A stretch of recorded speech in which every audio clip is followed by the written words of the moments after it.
আসসালামু আলাইকুম। গত কয়েকদিন প্রচণ্ড ব্যস্ততার মধ্যে আমাদের সময় কেটেছে। এর অন্যতম কারণ হচ্ছে আমাদের ধানগুলি আমরা কেটে রেখেছিলাম জমিতে। ওই ধানগুলিকে আমরা এনে জমা করছিলাম মাড়াই করার জন্যে। এবছর এই সিজনে আমরা প্রায় ৫ বিঘা জমিতে ধান লাগিয়েছিলাম। যদিও এই ধান আমরা ২ বারে লাগিয়েছি, অর্থাৎ আগে আমরা কিছু ধান লাগিয়েছি, তারপর বাকি জমিতে আমরা অন্য ধান লাগিয়েছিলাম।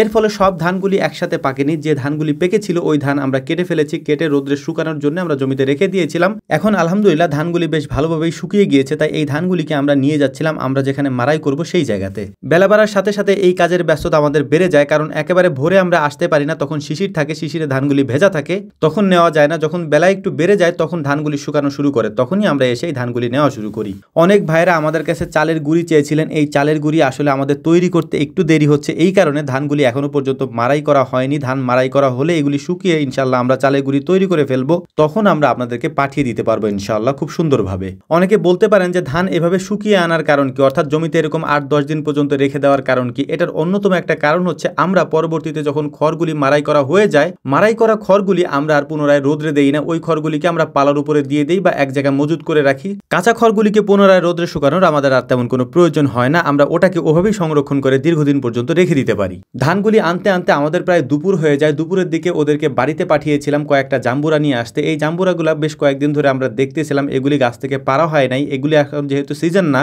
তাই এটা পাওয়া খুব রেয়ার। তবে আমাদের গাছে বেশ কয়েকটা আগেও ছিল, এখন আলহামদুলিল্লাহ বেশ কয়েকটা আছে। তবে এই ভিডিওর পরে বাড়িতে এসে দেখি গাছে আর একটা জাম্বুরাও নাই। সব জাম্বুরাগুলো কারা জানি পেরে নিয়ে গেছে, অর্থাৎ আত্মীয় স্বজন হয়তো কেউ দেখেছিল আমাদের কিভাবে পারতে, তারা পেরে নিয়ে গেছে। এখন আর গাছে একটাও নাই। তবে হয়তো ভালো করে খুঁজলে দু একটা পাওয়াও যেতে পারে, কারণ গাছ যেহেতু অনেক বড় আর অনেকগুলি যেহেতু গাছ, তাই খুঁজলে হয়তো পাওয়া যেতে পারে। আমরা পরবর্তীতে খুঁজে দেখবো ইনশাআল্লাহ। এখানেই মরিচ গাছ ছিল, মরিচ গাছ থেকে মরিচ ছিঁড়ে আনিয়েছি ওদেরকে দিয়ে। তারপর জাম্বুরাকে মাখিয়ে সুন্দর করে সবার মধ্যে পরিবেশন করে এখান থেকে সোজা আবার আমাদেরকে মাঠে চলে যেতে হবে কাজের জন্য। অর্থাৎ ধানগুলিকে আমাদের এনে মজুত করতে হবে যত দ্রুত পারা যায়। যেহেতু আবহাওয়া ভালো আছে, এর মধ্যেই এই ধানগুলিকে এনে আমাদেরকে মাড়াই করে এগুলিকে ঘরে তুলতে হবে। তাই ওখানে খাওয়া দাওয়া শেষ করে দেরি না করে আমরা আবারও চলে এসেছি জমিতে। জমিতে আসার পর এই ধানগুলিকে ওরা আগে থেকে আটি করে রেখেছিল। এই আটিগুলিকে আমরা বড় বড় আটি করে নিয়ে যাচ্ছিলাম আমাদের নসিমনের দিকে। পেটে খাবার থাকলে মোটামুটি কাজ করতে একটু আনন্দই লাগে, কিন্তু যেহেতু দুপুর গড়িয়ে বিকাল হতে চললো, দুপুরে খাওয়া দাওয়া আমাদের এখনো হয়নি। কারণ এখান থেকে যদি চলে যাই আজকে, তাহলে এই ধানগুলি আজকে আর নেওয়া হবে না। আমরা চাচ্ছিলাম যে এই ধানগুলি সব আজকে নিয়ে যাবো ইনশাআল্লাহ।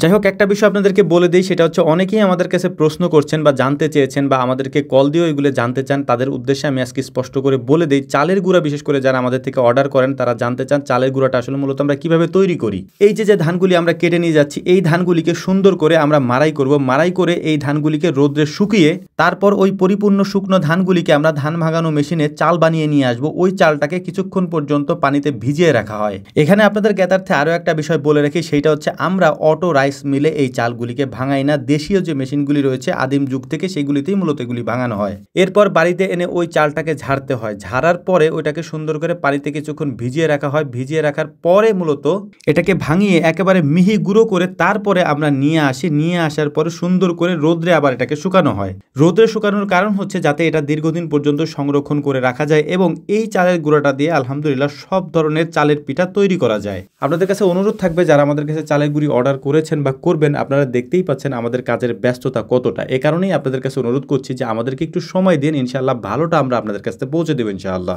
আমাদের সাথে যোগাযোগ করার জন্য আমাদের একটা ফোন নাম্বার রয়েছে 01922228838। এই নাম্বারে হোয়াটসঅ্যাপ আছে এবং এর পাশাপাশি আপনি সরাসরি কল দিয়েও অর্ডার করতে পারবেন ইনশাআল্লাহ। তো যাই হোক আলহামদুলিল্লাহ, এছাড়াও কমেন্ট বক্সে আমরা আরও বিস্তারিত বলে দিয়েছি, সেটাও দেখে নেবেন ইনশাআল্লাহ। তো আমাদের জন্য দোয়া করবেন। আসসালামু আলাইকুম ওয়া রাহমাতুল্লাহ।